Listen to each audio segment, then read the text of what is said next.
তুই যদি ঠাম্মাকে দেখতে আসতিস তাহলে তোর একটা বছর নষ্ট হতো। কাকাবাবু, আরে থাক থাক থাক। আমি পারতো। হ্যাঁ, তোমার কথা বিট্টুর মুখে অনেক শুনেছি। ভাবি আমাকে খুব ভালোবাসতো। বিট্টু, বিট্টু শোন, তুই বরং দেখ ঠাম্মার কাজটা কিভাবে ঠিকঠাক করে শেষ হয়, আমাকে একটু সাহায্য করতো। এসব নিয়ে আপনি কিছু ভাববেন না কাকাবাবু, আমি আছি, বিট্টু আছে, ও সব ম্যানেজ হয়ে যাবে। নিশ্চয়ই নিশ্চয়ই। এই তুই পার্থকে নিয়ে ভিতরে যা। ও সব সময় লেট, সময় লেট। Hello hello, Banani. ও শ্রাবণী, আচ্ছা আচ্ছা আচ্ছা। এই তোদের তো আবার ফোনে পাওয়াই মুশকিল রে। হ্যাঁ, এই সমরেশ কোথায় রে? অফিস? আচ্ছা আচ্ছা আচ্ছা আচ্ছা, শোন, তোরা কবে আসছিস বলতো? কি কাজের একদিন আগে? আরে তোরা পারিসও বটে, মা মারা গেল দেখতেও এলি না। হ্যাঁ জানি, কলকাতা থেকে দিল্লি অনেকখানি দূর, তা বলে কি কাজের এক সপ্তাহ আগে আসা যায় না? অফিস? আরে অফিস তো আমিও করি। হ্যাঁ জানতাম তুই আবার রাজনৈতিক কথাবার্তা বলবি, কেন্দ্রীয় সরকার, রাজ্য সরকার। এই থাক থাক থাক, শোন শোন, বিট্টু এসেছে। হ্যাঁ হ্যাঁ, এই তো এইমাত্র এসছে। হ্যাঁ, সঙ্গে ওর একটা বন্ধু এসেছে। হ্যাঁ, তা একটু অসুবিধা হচ্ছে বই কি, তবে ম্যানেজ হয়ে যাবে। রাম কাকা আছে, বিট্টু এসে গেছে, ওর বন্ধু আছে, ও সব ম্যানেজ হয়ে যাবে। শোন, সমরেশ এলে আমাকে একবার ফোন করতে বলিস, বুঝলি? হ্যাঁ হ্যাঁ হ্যাঁ, ঠিক আছে ঠিক আছে, ওকে। এই নাও তোমার সিগারেট। বুঝলে, শ্রাবণী ফোন করেছিল, ওরা আসছে কাজের একদিন আগে। মায়ের মরা মুখটা দেখতে এলো না আর কাজ। তবেই বোঝো, তুমি তো কেবল আমার দোষগুলোই দেখো, আমি একা মানুষ আর কতটা পারি বলো? যে পারে সে সবটাই পারে বড় বাবু। তুমি একা ঠিকই, কিন্তু একা অনেকখানি। তোমার সঙ্গে কথা পারা যাবে না, বুঝলে? এই বিট্টু এসেছে, ওর সঙ্গে দেখা করে হ্যাঁ, আসো, যাও। বিট্টু বাবু এসেছে? বন্ধু এসছি। আচ্ছা আচ্ছা যাও যাও যাও, দেখা করে যাও। আচ্ছা যাচ্ছি।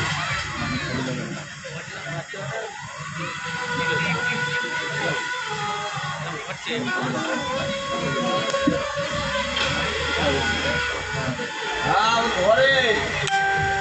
হ্যাঁ, শোনো, আমি একটু বেরোচ্ছি, বুঝলে? নিমন্ত্রণটা এখন অনেকখানি বাকি, যত তাড়াতাড়ি সেরে ফেলে যায় ততই ভালো।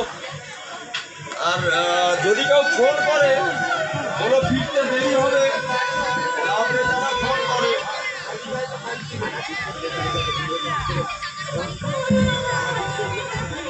আপনি বেরোচ্ছে নাকি? আরে কিছু কাজ বাকি আছে, সেরে আসি। আর শোন, বাচ্চাকে বলিস ফিরে এসে জমিয়ে গল্প করা যাবে, ঠিক আছে? রামদাদু কেমন আছো? এই আছি আর বাবু, তারপর বলো রামদাদু। বলবো আর কি, তোমার ঠাম্মাটা চলে গেল, শেষ দেখাটা দেখতে তুমিও এলে না, তোমার পিসিমণিও এলো না। বিশ্বাস করো রামদাদু, বাপি আমাকে কিছুই জানায়নি। মারা যাওয়ার 3 দিন পর ফোনে জানিয়েছি। বড় ভালোবাসতো তোমায় ঠাকুমা, মরে যাওয়ার আগের দিনও বারবার তোমার কথা বলছিল। ঠাম্মাকে আর কোনো দিন দেখতে পাবো না। আমাকে কেউ আর রূপকথার গল্প শোনাবে না, কেউ আর বলবে না আই দাদু ভাই তোর জন্য তিলের নাড়ু করে রেখেছি। আচ্ছা রামদাদু, আমার ঘরে কারো কাপড় ঢাকার একটা বাক্স আছে না? বাক্স? হ্যাঁ। এই দেখো, সে ঘর তো আমি কবেই ঝেড়ে মুছে পরিষ্কার করে ফেলেছি, আর মালপত্র যা ছিল তা ওই ভাড়ার ঘরে ঢুকিয়ে তারা মেরে দিয়েছি। কিন্তু কেন বলো তো? মারা যাওয়ার আগে ঠাম্মা আমাকে চিঠি লিখেছিল। চিঠি? হ্যাঁ, বলো দাদু ভাই আমার দিন বোধহয় ফুরিয়ে আসছে, আমি যদি হঠাৎ মারা যাই, তোর সঙ্গে আমার দেখা না হয়, তাই আমি তোর জন্য একটা মূল্যবান উপহার রেখে যাব আমার ঘরে, কালো কাপড়ে ঢাকা। তুই ফিরে এসে ওটা নিস। তোমার ঠাকুমার কাছে তো মূল্যবান কিছু থাকার কথা নয়। তোমার দাদুর জমানো টাকা পয়সা যা ছিল তা তোমার বাবাকে অনেক দিন আগেই দিয়ে দিয়েছে। আর ওই গয়নাগাটি যা ছিল তা তোমার মা যেদিন এ বাড়িতে প্রথম বউ হয়ে এলো সেদিন সব নিজে হাতে পরিয়ে দিয়েছে। নিজের বলতে তো কিছু রাখেনি। হয়তো কিছু রেখেছিল যা তোমরা জানো না। হতেও পারে, তুমি তার একমাত্র নাতি, তোমার জন্য কিছু বুক দিয়ে আগলে লাগলেও রাখতে পারে। তুমি একবার দেখো না রামদাদু, যদি বাক্সটা খুঁজে পাওয়া যায়। আচ্ছা আচ্ছা দেখছি। হ্যাঁ, তোমার বন্ধুটি কোথায়? কে পারত? হ্যাঁ। ও আমার ঘরে বিশ্রাম নিচ্ছে। তুমি বাক্সটা খুঁজে এসো, ওর সাথে তোমার তোমার আলাপ করিয়ে দেবো। আচ্ছা দেখি চাবিটা। থ্যাংক ইউ রামদাদু। এবারে চলে আয়।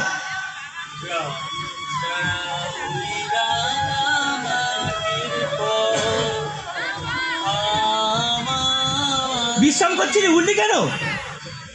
তোর ঘরের জানলা দিয়ে গঙ্গাটা দেখছিলাম, বেশ দেখা যায় না? দাদু বানিয়েছিল বাড়িটা, বুঝলি, অনেক বছর আগে। জানিস না তো, তোকে না একটা কথা বলাই হয়নি। আমার না একটা পিসি আছে, বুড়িটি পিসি, মাথা খারাপ, বাড়িতে থাকে না, রাস্তায় রাস্তায় ঘুরে বেড়ায়। তোর নিজের পিসি? হ্যাঁ, আমার দাদুর এক ছেলে 2 মেয়ে। বাকি বুলটি পিসি আর বড় পিসির বিয়ে হয়েছে দিল্লিতে। বাবু! আসছি। এই রামদাদু ডাকছে, যা।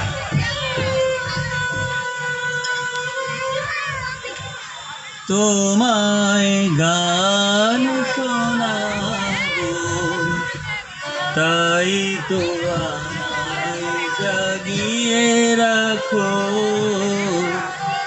ও গো দুঃখ জাগানিয়া, তোমায় গান শোনাবো। চমক দিয়ে তাই তো ডাকো, বুকে চমক দিয়ে তাই তো ডাকো। এটা কি রে? বাক্স বাক্স, এই সেই বাক্স। ও তোর ঠাকুমার দিয়ে যাওয়া সেই গুপ্তধনের বাক্স। ইয়েস, চিচিং। তুই হাসছিস? দেখ এটা খুলে কি বেরোয়, তুই না একেবারে চমকে যাবি। দেখো তো রামদাদু, পার্থ কিরকম হাসছে। পার্থবাবুর হাসিটা বেশ সুন্দর। আচ্ছা আচ্ছা রামদাদু, আপনিও কি বিশ্বাস করেন ওর ভেতরে গুপ্তধন আছে? আরে রামদাদু কি করে জানবে? সামনে তো শুধু আমাকেই জানিয়ে গেছে।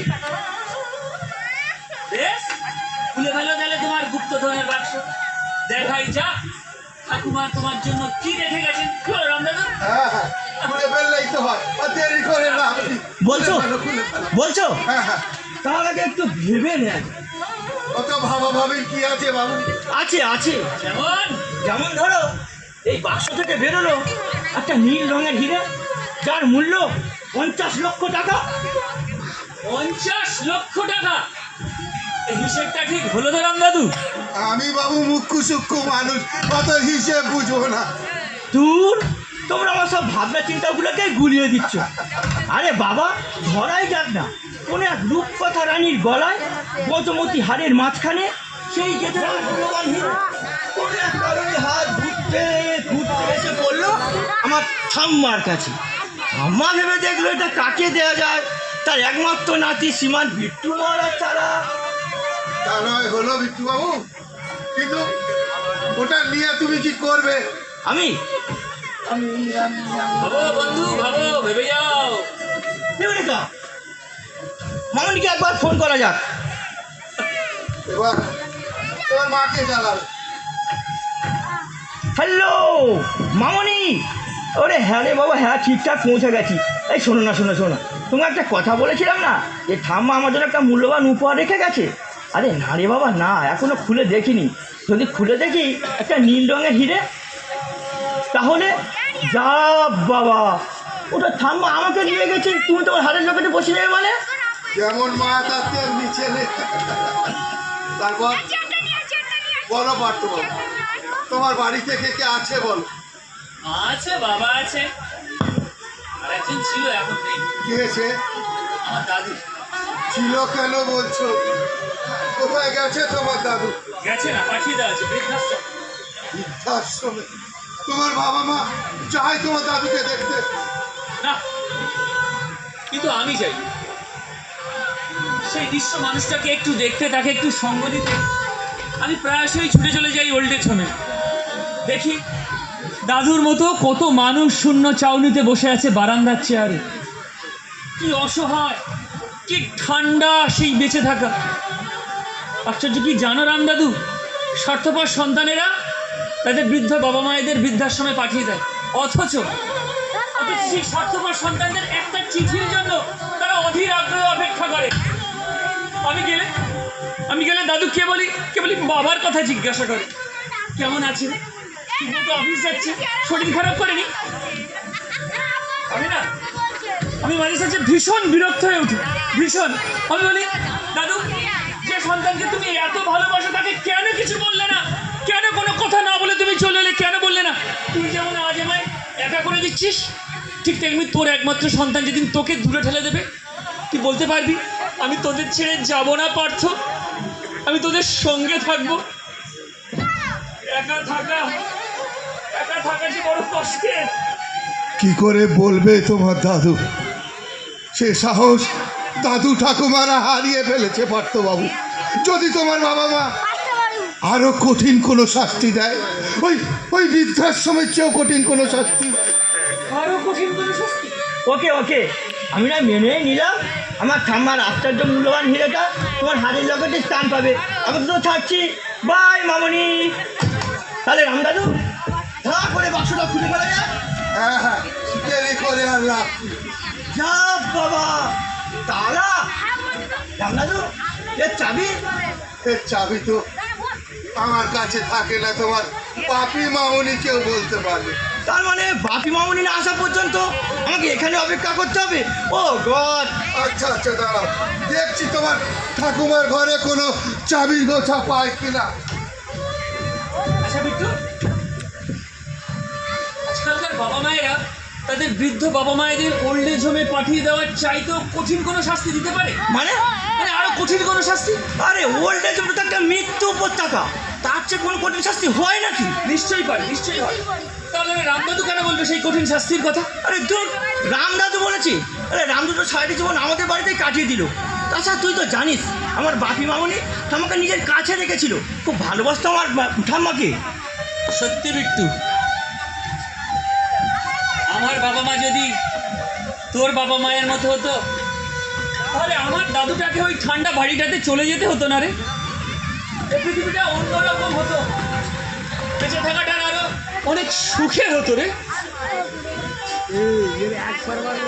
ওহো, তুই আবার ভেঙে পড়ছিস। তুই না বলছিস ভেঙে পড়তে নেই, প্রতিবাদ করতে হয়, রুখে দাঁড়াতে হয়।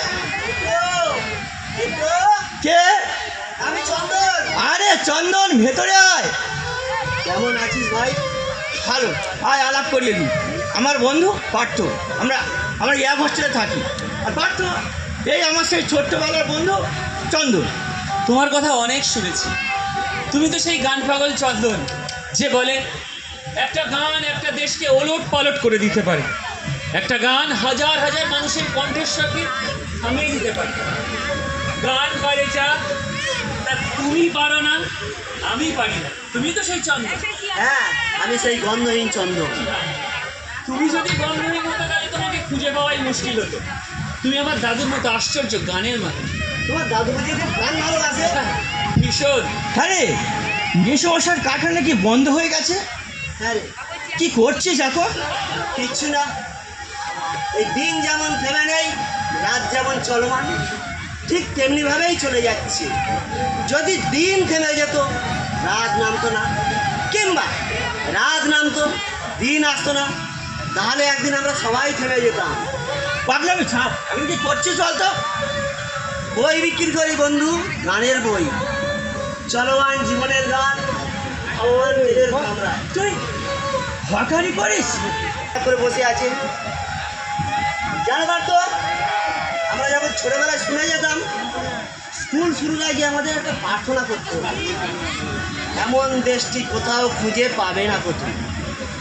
আমি আর বিট্টু তো কেবলই সুরভুল করতাম, শেষে